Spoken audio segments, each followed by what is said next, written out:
আইসিসির কাছে নিজেদের বিশ্বকাপ ভেন্যু ভারত থেকে সরিয়ে শ্রীলঙ্কা নেয়ার আবেদন করেছিল বাংলাদেশ ক্রিকেট বোর্ড। প্রমাণিত নিরাপত্তা ঝুঁকি ছিল, তাই সেটা কোনো অযৌক্তিক চাওয়া ছিল না। আর আইসিসির জন্য সেটা ছিল না কঠিন কোনো কাজ। আয়ারল্যান্ডের সাথে গ্রুপ সোয়াইপের যে আলোচনা শোনা যাচ্ছিল, এখন জানা যাচ্ছে আইরিশদেরও তাতে ছিল না আপত্তি। তাহলে কেন এমনটা হলো, রিপোর্টে বিস্তারিত।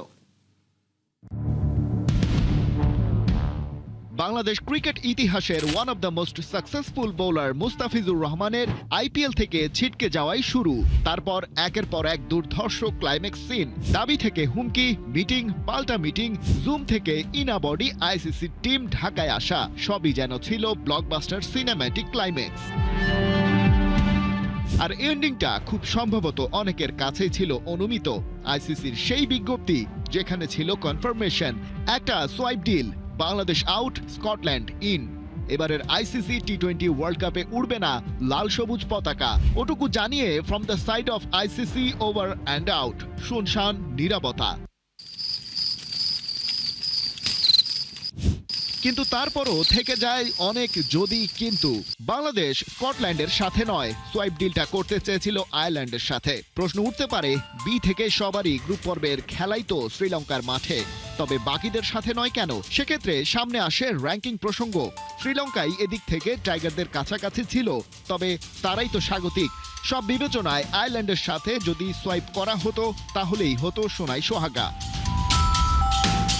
কিভাবে সেটা হতে পারত? সিম্পল, বাংলাদেশ আর আয়ারল্যান্ডের মধ্যে hotel booking exchange, flight ticket পরিবর্তন, কিছু পয়সা খরচ করলেই সেটা তেমন সমস্যা না। জটিলতা হতে পারত কয়েকজন আইরিশের ভারতীয় ভিসা নিয়ে, যেটা আইসিসি চাইলে পানির মতোই সহজ কাজ। অন্তত নতুন দল স্কটল্যান্ডকে তাদের দেশ থেকে ভারতে উড়িয়ে আনার চেয়ে বিশ্বকাপে অলরেডি ইন আয়ারল্যান্ডকে শ্রীলঙ্কা থেকে ভারতে নেয়া বহু গুণে সহজ কাজ ছিল।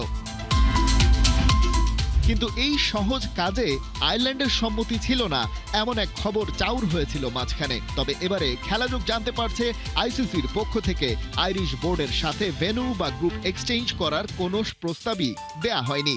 উল্টো যোগাযোগ করা হয়েছিল এটা নিশ্চিত করতে যে আয়ারল্যান্ডের বিশ্বকাপ ভেন্যু পরিবর্তনের কোনো সম্ভাবনা নেই।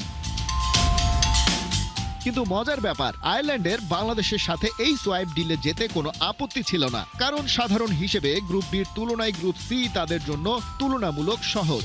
এখন যেমন তাদের খেলতে হচ্ছে অস্ট্রেলিয়া, ওমান, শ্রীলঙ্কা আর জিম্বাবুয়ের বিপক্ষে, যেখানে সি গ্রুপে তাদের অপশন ছিল ইংল্যান্ড, ইতালি, নেপাল আর ওয়েস্ট ইন্ডিজের মতো দেশ।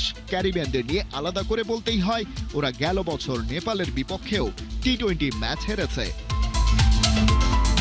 তাই আয়ারল্যান্ড ওদের গ্রুপে বিশ্বকাপ খেলতে আলাদা করে আপত্তি করেনি। আইসিসির বোর্ড সভায় তারা বাংলাদেশের বিপক্ষে ভোট দিয়েছে বটে, কিন্তু সি গ্রুপে খেলতে তাদের আপত্তি ছিল না। ভেন্যু পরিবর্তন হবে না এই কথা আইসিসি আয়ারল্যান্ডকে আগ বাড়িয়ে বলায় তারাও তাদের আপত্তি না থাকার ব্যাপারটা কাউকে জানায়নি। কিন্তু প্রশ্ন হলো, আইসিসি এভাবে বাংলাদেশকে একঘরে করলো কেন? কারণ শুরু থেকেই আইসিসির মোড়কে ভারত সবক শেখাতে চেয়েছিল তুলনামূলক দুর্বল বাংলাদেশ ক্রিকেট বোর্ডকে। আর বাংলাদেশ যদি শ্রীলঙ্কায় গিয়ে খেলতো, তবে প্রমাণ হয়ে যেত ভারতে ক্রিকেট খেলার পরিবেশ নেই। তাই ইন্ডিয়ানদের ইমেজ বাঁচাতেই আইসিসি চেয়ারম্যান জয় শাহ বাংলাদেশের বিরুদ্ধে একের পর এক গুটি খেলে গেছেন। তাই আইসিসি মানে যে ইন্ডিয়ান ক্রিকেট কাউন্সিল, সেটা মোটামুটি এখন অফিসিয়াল বলতে পারেন। খালিদ জামিল, একাত্তর।